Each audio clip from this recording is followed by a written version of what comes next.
Try and gauge the person's character, not their personality, which is different. Their personality is the mask that they wear, how they appear in social situations. You want to look at what's underneath that, all of their character. Okay, so who should you marry? Look for a person's character, not their personality.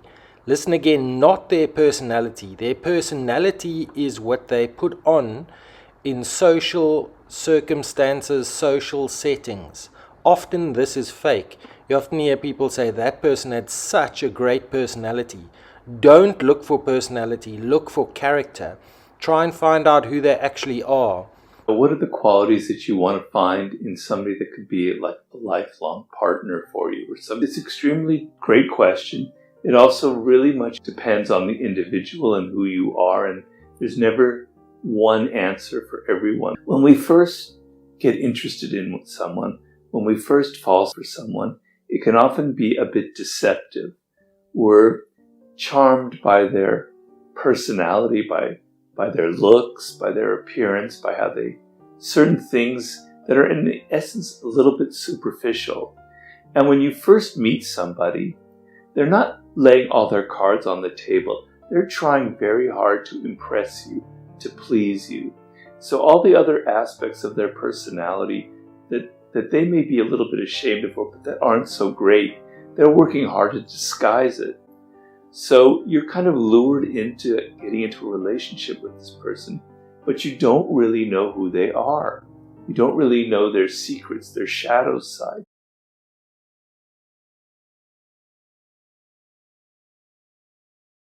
Often this is shown when they don't get what they want, when they are angered, when they face tough times. People with great character will be wonderful to work with and through difficult times. But people who are characterless, just with sugar-coated, socially brilliant personalities, will drop you in difficult times. And then you get involved with them, and then it comes out and they grate you, they irritate you, and you break off the relationship.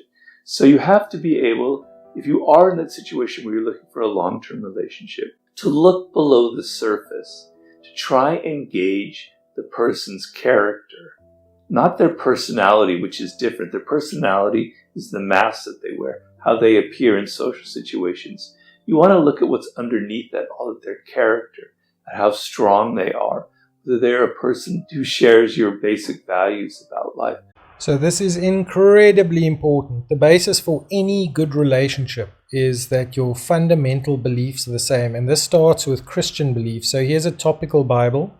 So here are all the topics, or many of the topics in the Bible, various topics. If you have friends or you marry someone, a person must have the same beliefs across the thousands and thousands of beliefs that the Bible tells us how things are.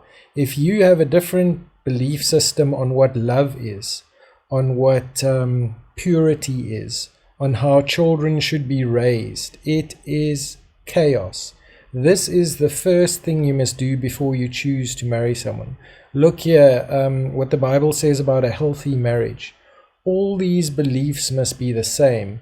What is absolute truth? Imagine marrying someone where you and their version of truth is not the same.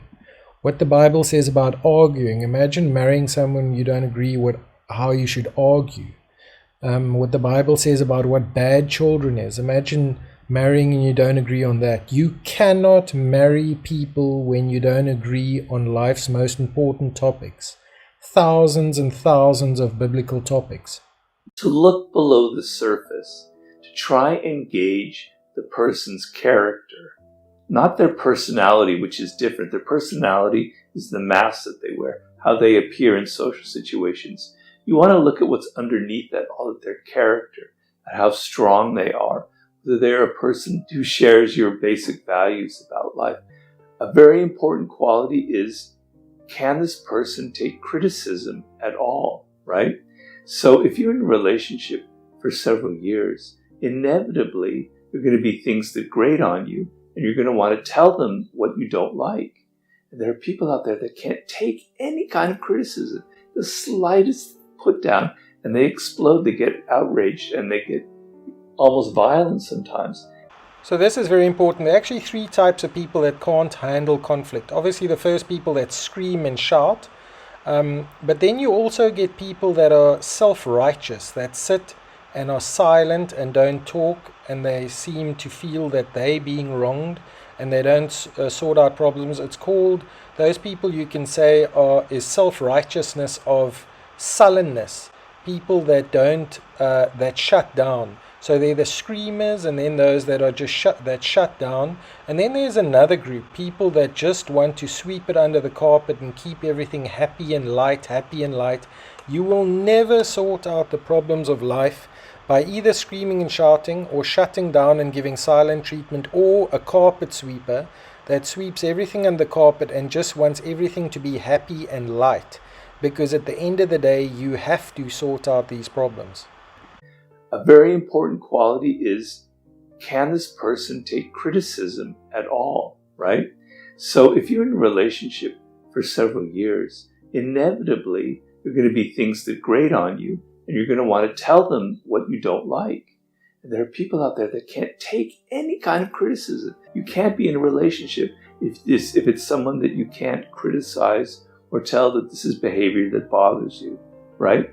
So you have to be able to gauge that, and you have to be very aware of some of the underlying qualities that people have. You can notice if they're hypersensitive.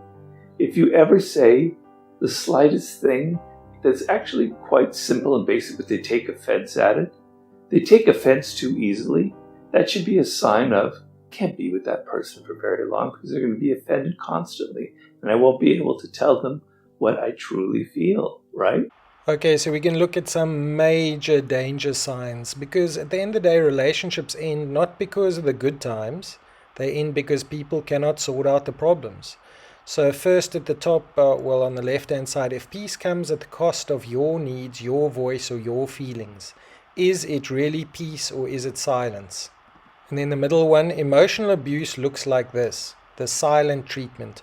Watch out for people that remain silent and give you the silent treatment. Obviously people that abuse look very bad, but often people don't worry that much about people that give the silent treatment. It is a form of abuse if you're hurting and someone gives you the silent treatment. Then they're refusing to accept responsibilities for their actions. People that cannot accept responsibility for their part, not saying it's 100% their part, but for their part, run. So on the right there, people who don't want to sort out problems, look there. If someone can fall asleep knowing you're crying, knowing you're hurting, they don't care for you. If they cannot sort out problems and don't want to sort out problems, they don't love you. Watch out that you define what love is accurately, otherwise you can marry someone that actually doesn't love you. Okay, let's start on the left there. There comes a time to stop trying to make things right with people who won't own their part of what went wrong. People who have victim mentality and nothing is their fault. Then the next one. Keep your distance from people who will never admit they are wrong and always try to make you feel it's all your fault. There's nothing like 100% zero. Almost in every situation, everyone did a part wrong, no matter how small. Next one, some people will hurt you and then treat you like it was you who hurt them. Gaslighting and turning the tables on you. If people cannot admit to their wrongs, run. Okay, top right. Every time I addressed something that bothered me, I became the problem. People who can turn the tables and gaslight you. Then below that, they never want to discuss what triggered you, just how you reacted. So say they did something wrong to you, they're going to try and blacken you and make you look like the wrong party. These people cannot accept that they have done anything wrong, and they rather want to win arguments than sort out problems. Okay, on the left, be with someone who will sit with you and say, let's fix this, instead of being a child and ignoring you. In fact, I expect children to also want to sort things out, because if they don't, they soon grow into grown-ups that don't want to sort things out. And then on the right, people who ignore you until it suits them to talk to you aren't worth your time or your friendship. There are many wonderful people out there. You sticking with the wrong kinds of people is taking up the time that you could be spending with great people. So you have to be able to gauge that, and you have to be very aware of some of the underlying qualities that people have. You can notice if they're hypersensitive. If you ever say the slightest thing that's actually quite simple and basic, but they take offense at it, they take offense too easily, that should be a sign of, I can't be with that person for very long because they're going to be offended constantly, and I won't be able to tell them what I truly feel, right? So, and if someone is just bursting with all kinds of insecurities, you're going to be spending your life trying to assuage their insecurities. So you want to look under the hood. You want to see the underlying strength of that person's character. And I think of Franklin Delano Roosevelt, who when he was a young man was very handsome, very wealthy. There were all of these beautiful women that wanted to have him propose marriage to. And he ended up choosing Eleanor Roosevelt, who was considered to be kind of the ugly duckling of all the people in their circle. And she wasn't ugly, but she wasn't one of these beauties like these other women.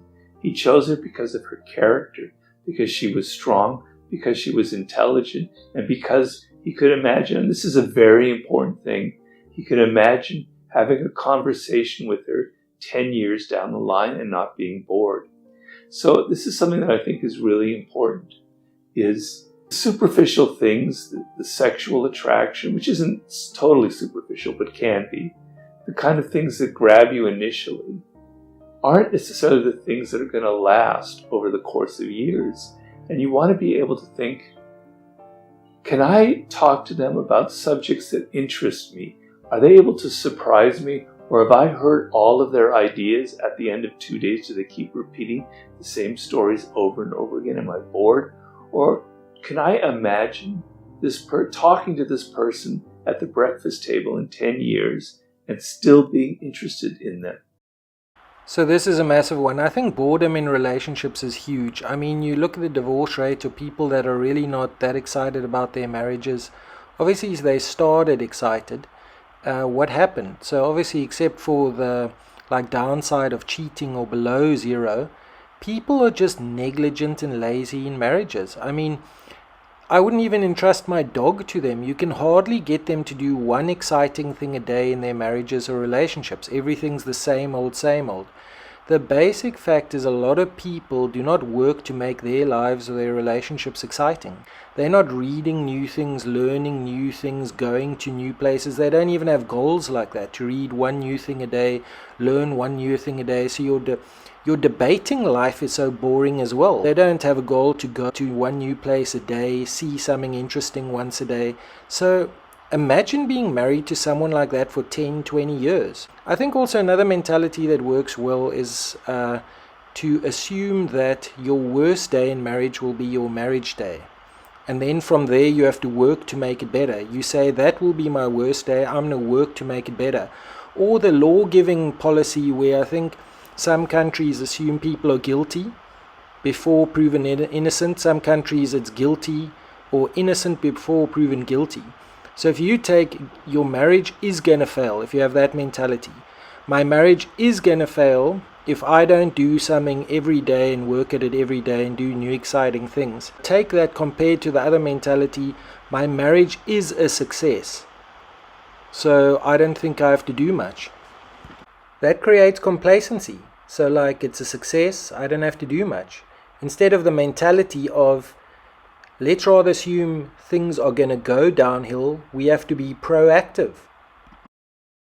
Do we share a similar sense of humor? Having a similar sense of humor is more important than you having the same political values, that you're both Democrats or Republicans. Because being able to laugh at the same things and have a similar kind of sense of humor and things that amuse you is extremely important. It's something that will help you last over years and years and will be a connection, a bond. But the main thing that's going to wear on you, is going to break the spell, is that you know everything about them, right? At the end of a year, there are no more surprises left. Maybe there's somebody out there who's more interesting. So think of somebody who has depths that you hadn't imagined, right? They're intelligent. You can talk about things that interest you, that excite you, and there's a connection there. And you're sometimes surprised by what they say. So the main thing is not so much the physical stuff, which is important, and if it completely goes away after a couple of years, then it's going to hurt the relationship. I don't mean to deny that. But the ability to be surprised by someone, to continue to have conversations with them, to be able to share similar stories and senses of humor. So watch out for boredom and negligence. If you're going to be lazy in your marriage, this is not going to turn out well. Even though you don't get divorced, your marriage is still a failure while you stay married.